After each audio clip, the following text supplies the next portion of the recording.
अपनी जो 10th की क्लासेस चल रही है उसी को कंटिन्यू रखते हुए आज मैं आपके समक्ष लेकर आया हूँ प्रेजेंट कंटिन्यूअस टेंस।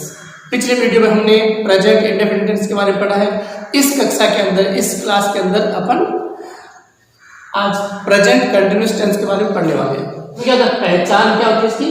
वाक्य के अंत में रहा है, रही है, रहा हूँ, रही हूँ, रहे हैं, इस प्रकार के आपको देखने को मिलेंगे। इस प्रकार के शब्द आपको देखने को मिलेंगे। अब एक इसकी मेथड, मतलब इसका स्ट्रक्चर फॉर्मेट, सब्जेक्ट फिर हेल्पिंग वर्ब। उसमें भी क्या था? उसमें भी हेल्पिंग वर्ब थी। Subject plus helping verb is, am, are, फिर वर्ब की फर्स्ट फॉर्म और उसमें आईएनजी, उसमें आईएनजी लग जाएगा, आईएनजी है, फिर ऑब्जेक्ट आ जाएगा। ये किसका स्ट्रक्चर है? यह है एफर्मेटिव सेंटेंस। एफर्मेटिव सेंटेंस मतलब सिंपल सेंटेंस, साधारण वाक्य। आगे हम देखेंगे नेगेटिव के बारे में। नेगेटिव से नाम से पता चला, नेगेटिव का मतलब नकारात्मक, मना करने वाला। तो क्या हुआ इसमें? Subject plus is, am, are और फिर नोट लग जाएगा, वर्ब की first form ING plus object. ठीक है, नेगेटिव सेंटेंस का स्ट्रक्चर हो जाएगा। फिर आगे देखो, फिर है इंटरोगेटिव सेंटेंस। तो इसमें क्या हुआ? हेल्पिंग वर्ब आगे आ जाएगी। हेल्पिंग वर्ब इसमें आप स्टार्टिंग में लगा दो हेल्पिंग वर्ब और फिर subject verb first form plus ING plus object. ठीक है, ये हो जाएगा इंटरोगेटिव का सेंटेंस। इंटरोगेटिव सेंटेंस से ये स्ट्रक्चर हो जाएगा। तो इस प्रकार के तीनों स्ट्रक्चर मैंने आपको बता दिए। इज का प्रयोग एक वचन के साथ, एम का प्रयोग आई के साथ, एम सिर्फ आई के साथ आएगा, एम का प्रयोग आई के साथ, तथा आर का प्रयोग बहुवचन तथा यू के साथ। बहुवचन तथा यू के साथ आर का प्रयोग हुआ। तो अब आगे अपन एग्जाम्पल के माध्यम से समझने का प्रयास करते हैं कि प्रेजेंट कंटिन्यूअस टेंस में वाक्य किस प्रकार से बनाए जाते हैं। I am playing football, you are reading a book. Are किसके साथ आएगा? यू के साथ। और किसके साथ आएगा? बहुवचन के साथ। ये आपको याद रखना। You are reading a book, तुम एक पुस्तक पढ़ रहे हो। He is writing a letter, is किसके साथ आएगा? एक वचन के साथ। He is writing a letter, वह एक पत्र लिख रहा है। ठीक है, तो रहा है, यहाँ पे खेल रहा, यहाँ पे पढ़ रहा, यहाँ पे लिख रहा। फिर नेगेटिव सेंटेंसेस, नकारात्मक वाक्य। आई एम नॉट प्लेइंग फुटबॉल, मैं फुटबॉल नहीं खेल रहा हूँ। आई एम नॉट, बस ये नॉट आएगा क्योंकि नेगेटिव सेंटेंस है। I am not playing football, मैं फुटबॉल नहीं खेल रहा हूँ। You are not reading a book, तुम एक पुस्तक नहीं पढ़ रहे हो। He is not writing letter, वह एक पत्र नहीं लिख रहा है। Interrogative sentences. अब इसमें करना क्या है? इंटरोगेटिव सेंटेंस बनाएंगे तो तब अपन क्या करेंगे? हेल्पिंग वर्ब को स्टार्टिंग में लगा देंगे और बाकी जो एफर्मेटिव सेंटेंस का स्ट्रक्चर है एज इट छोड़ देंगे। देखो, आई एम प्लेइंग फुटबॉल होता है, हम क्या कर देंगे? एम को पहले लिख देंगे, एम आई प्लेइंग फुटबॉल, क्या मैं फुटबॉल खेल रहा हूं। Are you reading a book, क्या तुम एक पुस्तक पढ़ रहे हो। इज ही राइटिंग लेटर, क्या वह एक पत्र लिख रहा है। अब हम इसके प्रयोग देखने वाले हैं कि इसका प्रयोग कहाँ कहाँ होता है। प्रेजेंट कंटिन्यूअस टेंस को हम कौन कौन सी स्थिति में काम में लेते हैं। सबसे पहले ऐसी क्रिया के लिए जो बोलते समय चल रही है। द टीचर इज टीचिंग, जो अध्यापक है वो पढ़ा रहे हैं, पढ़ा रहा है। द स्टूडेंट्स आर लर्निंग, जो विद्यार्थी है वो लर्निंग कर रहे हैं, सीख रहे हैं। ठीक है, तो ये हो जाएगा, ये कौन सी स्थिति है?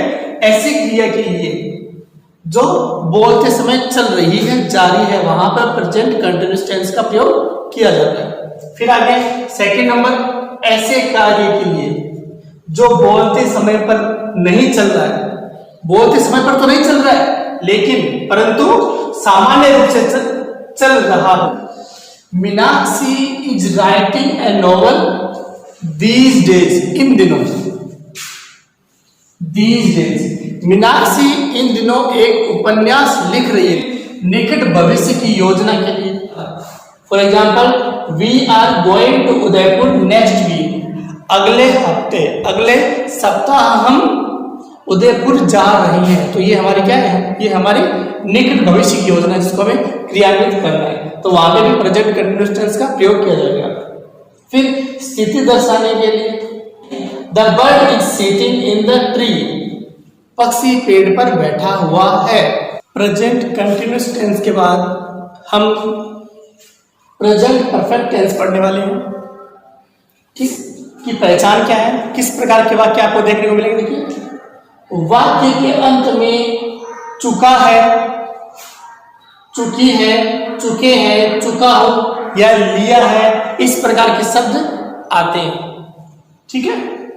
अब देखिए इसका जो फॉर्मेट है, इसकी जो मेथड्स है वो क्या है, तो subject plus has have plus verb की third form plus object, object मतलब कर, ये स्ट्रक्चर किसका है, एफर्मेटिव सेंटेंस का। फिर नेगेटिव सेंटेंस का स्ट्रक्चर देखेंगे, नेगेटिव सेंटेंस का स्ट्रक्चर एफर्मेटिव सेंटेंस की तरह ही होता है, सिर्फ उसमें नोट लग जाता है, ठीक है। तो subject plus has have plus note, helping verb के बाद नोट आ जाएगा और वर्ब की third form plus object. Interrogative में क्या होता है, हेल्पिंग वर्ब स्टार्टिंग में चली जाती है, हैज हैव स्टार्टिंग में चला जाएगा, फिर एफर्मेटिव तरह हो जाएगा, सब्जेक्ट प्लस वर्ब की थर्ड फॉर्म प्लस ऑब्जेक्ट। एक वचन के साथ है जाएगा, एक वचन सब्जेक्ट है उसके साथ क्या आएगा, है जाएगा, और बहुवचन तथा आई के साथ, बहुवचन के साथ तथा आई के साथ हैव का प्रयोग किया जाएगा। प्रेजेंट परफेक्ट टेंस के कुछ एग्जाम्पल के माध्यम से हम समझने का प्रयास करेंगे। सबसे पहले हम एफर्मेटिव सेंटेंस पढ़ेंगे। Example first, Ram has gone to school, Ram has gone to school, अर्थात राम स्कूल, राम विद्यालय जा चुका है, राम सिंगुलर है इसलिए हैज है, और वर्ब की थर्ड फॉर्म प्लस ऑब्जेक्ट, ठीक है। Ram has gone to school, Ram विद्यालय, राम स्कूल जा चुका है। I have learn my lesson, मैं अपना पाठ, लेसन मतलब अपना पाठ, अपना चैप्टर याद कर चुका हूं। दे हैव प्लेड फुटबॉल, वे फुटबॉल खेल चुके हैं। अब negative sentences, Ram has not gone to school, Ram विद्यालय नहीं जा चुका है, या राम विद्यालय नहीं गया है, इस प्रकार से। आई have not learn my lesson, मैंने अपना पाठ नहीं याद किया है या नहीं याद कर लिया है, नहीं याद कर चुका हूं, इस प्रकार से। They have not played football, वे फुटबॉल नहीं खेल चुके हैं, इस प्रकार से। हैव नॉट, क्योंकि प्लूरल है तो हैव आएगा, आई के साथ भी हैव आएगा। इस प्रकार से हमने नेगेटिव सेंटेंस भी देख लिए। अब हम इंटरोगेटिव सेंटेंसेस देखेंगे। इंटरोगेटिव सेंटेंसेस क्वेश्चन मार्क होता है। देखिए इंटरोगेटिव सेंटेंस में क्या होता है, हेल्पिंग वर्ब होती है वो स्टार्टिंग में आ जाती है, बस इतना कुछ होता है। Has Radha gone to school, क्या राधा स्कूल जा चुकी है। हैव यू प्लेड हॉकी, क्या तुम हॉकी खेल चुके हो। Have they completed their homework, क्या वे अपना गृह कार्य समाप्त कर चुके हैं, पूर्ण कर चुके हैं। इस प्रकार से ये इंटरोगेटिव सेंटेंसेस हो जाएंगे। अब हम इसके प्रेजेंट परफेक्ट टेंस के यूज देखेंगे, मतलब कहाँ कहाँ इसका यूज होता है। तो सबसे पहले किसी ऐसे कार्य को व्यक्त करने के लिए जो अभी अभी समाप्त हुआ है, कोई ऐसा काम जो पहले चल रहा था लेकिन अभी वो कंप्लीट हुआ, जस्ट अभी कंप्लीट हुआ, ठीक है। तो वहां पे अपन प्रेजेंट परफेक्ट टेंस का यूज करेंगे। देखिए, I have read this lesson, मैं इस पाठ को पढ़ चुका हूं। Mohan has just arrived, Mohan अभी अभी पहुंचा है। किसी ऐसे कार्य को व्यक्त करने के लिए जो भूतकाल में हुआ था तथा उस कार्य का समय ज्ञात नहीं है। जैसे I have seen the Taj Mahal, मैं ताजमहल देख चुका हूं। मैं ताजमहल देख तो लिया है लेकिन मुझे एग्जैक्ट नहीं पता वो कब देखा था मैंने। अब इस कुछ एडवर्ब्स हैं जो आपको याद करनी है, जिससे आपको पता चले कि ये एडवर्ब अगर आ रही है तो वो कौन सा टेंस है, वो होगा प्रेजेंट परफेक्ट टेंस। जैसे बाय नाउ मतलब अभी, रिसेंटली मतलब हाल ही में, सो फार अब तक, जस्ट यानी अभी, ऑलरेडी पहले से। तो ये कुछ ऐसे वर्ड्स हैं, कुछ ऐसे एडवर्ब्स हैं जिनको आपको याद रखना है। ताकि आप जब क्वेश्चन में आए कि आपको correct form of the verb fill करना है तो आप उसके अकॉर्डिंग टेंस को फाइंड कर सकें और टेंस के बेस पे आप वो correct form of the verb उसके अंदर फिल कर सकें। प्रेजेंट परफेक्ट टेंस पढ़ने के बाद अब हम पढ़ने वाले हैं प्रेजेंट परफेक्ट कंटिन्यूअस टेंस। ठीक है, प्रेजेंट परफेक्ट कंटिन्यूअस टेंस, इसकी पहचान वाक्य के अंत में समय के साथ रहा है, रहे हैं, रहा हूं आदि आते। इसमें क्या होता है, प्रेजेंट कंटिन्यूअस टेंस में क्या आता है, सिर्फ रहा है, रही है आती, लेकिन इसमें रहा है, रहे के साथ समय भी दिया होता है। तो अब इसका स्ट्रक्चर हम देखेंगे। इसमें क्या क्या यूज होता है, सब्जेक्ट आएगा, एफर्मेटिव सेंटेंस। सबसे पहले मैं एफर्मेटिव सेंटेंस का आपको स्ट्रक्चर समझाता हूं। सब्जेक्ट प्लस हैज है कंसेप्ट मैंने आपको प्रेजेंट परफेक्ट टेंस में क्लियर कर दी थी कि किसके साथ हैज आता है, किसके साथ हैव आता है। ठीक है, हैज है, सब्जेक्ट प्लस हैज है प्लस बीन, इसमें बीन लग जाएगा। ठीक है, और वर्ब की first form plus ING, verb की फर्स्ट फॉर्म के साथ आईएनजी लगेगी। ऑब्जेक्ट प्लस, अब देखिए जो चेंज आ रहा है, सिंस और फोर आएगा, या तो सिंस आएगा या फोर आएगा। कब सिंस आएगा कब फोर आएगा वो मैं आपको आगे बताऊंगा। सिंस या फोर दोनों में से एक आएगा, प्लस टाइम, और टाइम दिया हुआ होगा सेंटेंस के अंदर।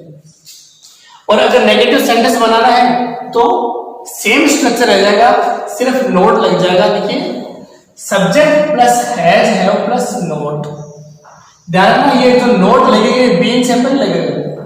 ठीक है, हैज बीन नोट नहीं होगा, हैज नोट बीन होगा, ध्यान रखना। तो subject plus has have plus not plus been plus verb की first form plus ING plus object plus since for plus time. फिर इंटरोगेटिव सेंटेंस, इंटरोगेटिव सेंटेंस में क्या होता है, हेल्पिंग वर्ब को अपन स्टार्टिंग में लगा देते हैं, शुरुआत में लगा देते हैं। तो हैज हैव हेल्पिंग वर्ब है वो स्टार्टिंग में आ जाएगी। फिर subject plus been plus verb की first form plus ING plus object plus since for plus time, और लास्ट में क्वेश्चन मार्क आ जाए क्योंकि ये इंटरोगेटिव सेंटेंस है। ठीक है, तो स्ट्रक्चर तो आपको सिर्फ एक स्ट्रक्चर समझना है, वो है एफर्मेटिव सेंटेंस का, एफर्मेटिव सेंटेंस का। अगर आपने एक स्ट्रक्चर को समझ लिया तो बाकी के स्ट्रक्चर आपको इजीली लग जाएंगे। तो देखो अब इसका प्रयोग कैसे कहाँ होता है, कहाँ पे सिंस आता है, कहाँ पे फोर का प्रयोग होता है, मैं आपको बता दूं। देखिए निश्चित समय, निश्चित समय का मतलब होता है एक फिक्स टाइम दिया हो, जैसे 2 बजे से, सुबह से, सोमवार से, 1992 से, 2019 से, इस प्रकार हमें एक एग्जैक्ट टाइम दिया हो तो वो क्या होता है, आपका निश्चित समय होता है, मतलब पॉइंट ऑफ टाइम होता है। तो निश्चित समय अर्थात पॉइंट ऑफ टाइम के लिए सिंस का प्रयोग करते हैं। तथा अनिश्चित समय, आपको अनिश्चित समय किसका, जैसे 5 सालों से, 2 घंटे से, ठीक है, इस प्रकार से। तो उसको बोलते हैं पीरियड ऑफ टाइम, मतलब टाइम पीरियड दे रखा है 5 साल का, 2 साल का, 2 हफ्ते का, लेकिन हमें एग्जैक्ट नहीं पता कि वो कौन से 2 साल की बात कर रहा है, कौन से 5 साल की बात कर रहा है, इसलिए यहाँ पे इसको बोलते हैं पीरियड ऑफ टाइम। और इसके साथ क्या था, फोर का प्रयोग किया जाता है। ठीक है, तो पॉइंट ऑफ टाइम के लिए सिंस और पीरियड ऑफ टाइम के लिए फोर का प्रयोग अपन करेंगे। तो इस टेंस में कंडीशन क्या रहेगी, स्थिति क्या रहेगी, कौन सी स्थिति में इस टेंस के वाक्य बनते हैं। तो देखिए किसी ऐसे कार्य को व्यक्त करने के लिए, मतलब प्रेजेंट परफेक्ट कंटीन्यूअस टेंस के वाक्य अपन कब बनाएंगे, कौन सी स्थिति में बनाएंगे, तो किसी ऐसे कार्य को व्यक्त करने के लिए जो भूतकाल में शुरू हुआ है। ध्यान से समझना, जो काम भूतकाल में शुरू हो चुका है, वर्तमान में चल रहा है, अभी भी कंटिन्यू है, अभी भी जारी है, तथा भविष्य में भी जारी रहने की संभावना है। चलिए अब इसके अपन एग्जाम्पल देखते हैं जिनसे हमें और ज्यादा क्लियर हो जाएगा। देखिए सबसे पहले अफर्मेटिव सेंटेंस है, मैंने एग्जाम्पल लिखा है, Ram has been playing football since morning. ठीक है, Ram has been playing football, Ram football खेल रहा है सिंस मॉर्निंग, मतलब सुबह से, अर्थात राम सुबह से फुटबॉल खेल रहा है। अब हमें इसमें पॉइंट ऑफ टाइम दिया हुआ है, हमें टाइम का एग्जैक्ट पॉइंट पता है कि वो कब से खेल रहा है, वो सुबह से खेल रहा है, हमें पता है। ठीक है, तो इसमें हमें एक निश्चित समय दे रखा है, इसलिए हम यहाँ पे सिंस का प्रयोग करेंगे। तो Ram has been playing football since morning, Ram सुबह से फुटबॉल खेल रहा है। ठीक है, तो यहाँ पे हम सिंस का प्रयोग करेंगे। फिर अगला sentence, I have been living in this house, I have been living in this house, मैं इस घर में रह रहा हूँ फॉर 5 years, 5 सालों से, मैं 5 सालों से इस घर में रह रहा हूँ। लेकिन हमें ये कोई निश्चित नहीं है वो कौन से 5 सालों से रह रहा है। ठीक है, ये वाक्य हमें निश्चित समय का बोध नहीं करा रहा, इसलिए हमने यहाँ पे फॉर का प्रयोग किया। अब 5 साल कब से हो सकता है, वो हो सकता है वो सन 2000 से रह रहा हो, या हो सकता है वो 2015 से रह रहा हो, तो हम क्लियर नहीं कह सकते कि वो कौन से 5 सालों की बात कर रहा है। तो यहाँ पे हम फॉर का प्रयोग करेंगे। तो ये देखो यहाँ पे 5 years, एक 5 सालों का टाइम पीरियड दे रखा है, तो यहाँ पे पीरियड ऑफ टाइम हो जाएगा, और पीरियड ऑफ टाइम के लिए मैंने आपको बता रखा है फॉर का प्रयोग करते हैं। अब ये अफर्मेटिव सेंटेंस है, और इसी प्रकार अपन नेगेटिव सेंटेंस बनाएंगे। ठीक है, कोई ज्यादा चेंज नहीं होना, सिर्फ नोट आएगा।